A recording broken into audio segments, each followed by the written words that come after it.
Hai, perkenalkan nama saya Jenarna Rizali Rafael dengan NIM 22011140102. Di sini saya akan membagikan materi terkait dengan isu dan masalah sosial budaya dalam pengajaran IPS.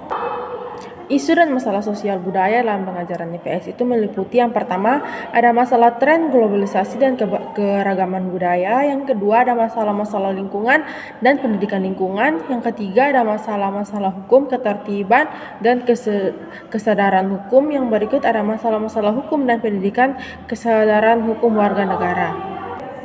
Pembelajaran IPS bagaimanapun merupakan disiplin ilmu yang mengkaji tentang manusia dan pola-pola interaksi dengan lingkungan di luar dirinya.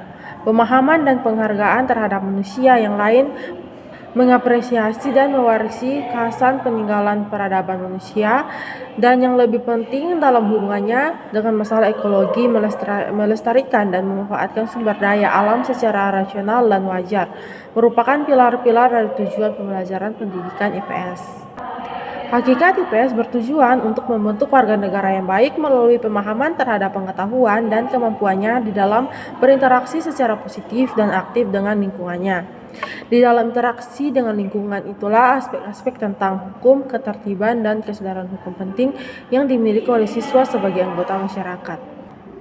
Dalam isu dan masalah sosial budaya dalam pengajaran IPS, guru harus dapat memahami arti globalisasi secara baik agar dapat diperkenalkan oleh siswa agar mereka juga dapat menjadi warga negara yang efektif. Hal tersebut dapat dilakukan dengan pendidikan formal. Dari tujuan-tujuan yang dijelaskan dalam pembahasan makalah tersebut, melalui pengajaran IPS diharapkan lahir generasi muda yang penuh pengertian akan keragaman budaya dan ikut bertanggung jawab dan peduli terhadap masalah dan isu globalisasi dengan tingkat pendidikan dan kematangan. Dalam pemecahan masalah mengenai lingkungan, seharusnya pendidikan IPS itu diberikan di tingkat sekolah dengan materi yang tak terpisahkan dengan masalah-masalah ekologi.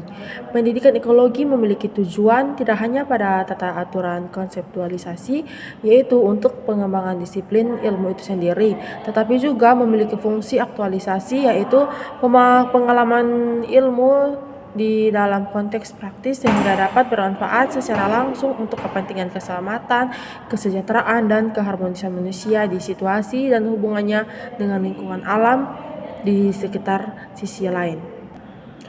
Sekian pemaparan materi dari saya. Jika ada kesalahan kata, saya mohon maaf. Terima kasih.